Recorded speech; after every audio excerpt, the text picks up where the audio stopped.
Hola, mi nombre es Karina González, soy profesora del Departamento de Ingeniería de Sistemas y Automática y a continuación veremos conceptos básicos relativos a la programación de autómatas. Hemos organizado la píldora en dos partes principales.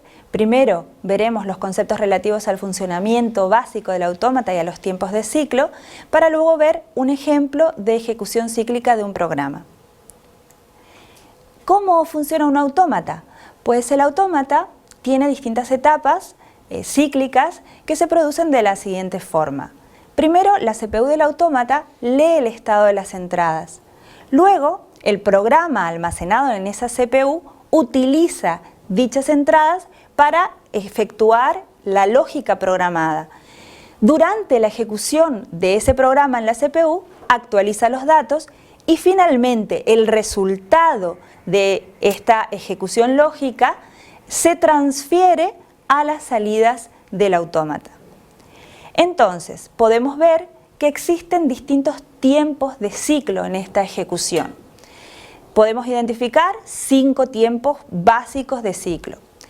El primero y el último se relacionan con los retardos. El primero sería el retardo que se produce en la entrada y el último es el retardo que se produce para actualizar las salidas del autómata. Los tiempos 2, 3 y 4 son los tiempos que afectan al tiempo de ciclo del autómata. ¿Por qué?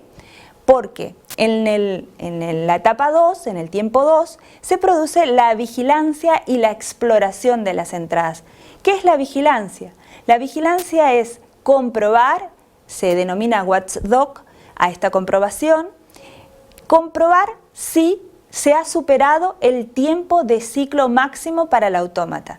El tiempo de ciclo está en alrededor de 300 milisegundos. Si se supera este tiempo de ciclo, el programa no puede seguir. Salta una alarma, salta el watchdog y se paraliza la ejecución del programa.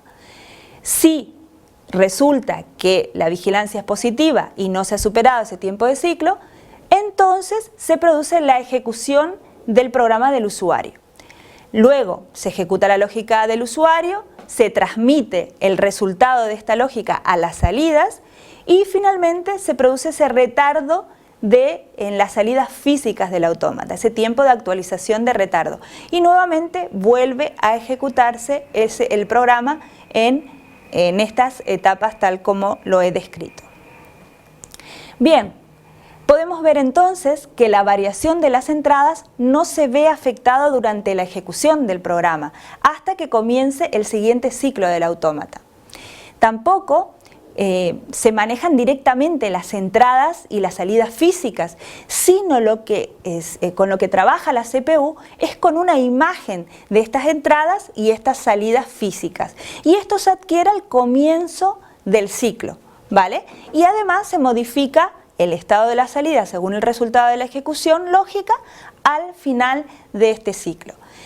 También vimos que en la etapa de vigilancia, el watchdog se comprueba si se sobrepasa o no este tiempo de ciclo. Bien, vamos a ver en un esquema cómo se ejecuta este ciclo del autómata. Comienza el ciclo del autómata, entonces se leen del módulo físico de entradas, se leen estas entradas y se transmite el estado de estas entradas a una imagen del proceso de entradas que se denomina PAE. Con esta imagen se ejecuta el programa del usuario. El programa del usuario se almacena en un módulo de ciclo abierto denominado OV1 y allí está almacenado y vamos a ver, por ejemplo, una lógica simple. ¿Cómo se estructura? Vemos un ejemplo escrito en AWL donde podemos identificar algunas operandos, algunas instrucciones binarias, de lógica binaria, y este programa está escrito para el S7200, el autómata de Siemens. Por ejemplo, vemos que hacemos una primera carga, una operación de consulta, el LD identifica que es el comienzo del segmento y leemos la entrada E0.1. Con esta entrada hacemos un AND con la E0.2. El resultado lógico de esa operación, de ese AND, se transmite con el símbolo igual, es una asignación, se transmite a la salida A0.0. Bien, todo esto se trabaja en la memoria del autómata. Tanto la imagen del proceso de entradas como la imagen del proceso de salida son áreas de memoria del autómata. Entonces, una vez finaliza el programa de usuario y estos datos son actualizados, se actualizan en las imágenes de memoria y luego se transmite a la salida del autómata y vuelve nuevamente a comenzar el ciclo del programa. Bien, ¿cómo se organiza una imagen del proceso? ¿Cómo está organizada ese área de memoria?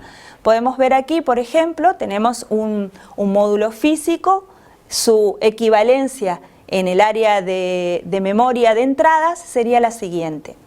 Tenemos distintos bytes, hasta 255, tenemos distintos bytes en esta memoria de la CPU y vemos aquí, por ejemplo, el byte 2, el bit 0, ¿vale? ¿Esto cómo se traduce en el programa, en el código? Pues lo que nosotros vamos a hacer es una consulta y vamos a hacer una operación, en este caso no vamos a hacer ninguna operación lógica, pero ponemos como una operación de consulta la operación AND, ¿vale? ¿Y cómo se escribe esa memoria, ese espacio de memoria? Escribiríamos E2 refiriéndonos al byte y 0 refiriéndonos al bit de ese byte, ¿vale? Luego, ¿cómo haríamos la asignación? Leemos el estado de ese bit correspondiente a ese área específica de memoria y actualizaríamos en la imagen del proceso de salida, que sería la PAA. ¿Cómo se refleja esto? Pues si hacemos una asignación, estamos transmitiendo el resultado de esa operación de consulta, transmitiendo a otro espacio de memoria del autómata en la PAA, que sería en este caso la A4.3. Tendríamos que ir a la fila 4, identificar el byte 3 y allí estaría reflejado ese resultado de esa operación. Hemos visto en esta píldora el funcionamiento cíclico de la CPU de un autómata, cuáles son los tiempos que afectan al ciclo del autómata, que serían el 2, el 3 y el 4, qué es el watchdog, cuáles serían las áreas de memoria afectada, la PAA y la PAE, y el bloque principal donde escribiríamos el código del usuario, el código de programa, que sería el OV1, y finalmente hemos visto algún ejemplo con tipos de datos y operandos básicos para lógica binaria en AWL. E para identificar las entradas, A para identificar las salidas, AND y asignación para asignar el resultado de esa lógica a una salida concreta. Pues muchas gracias por su atención.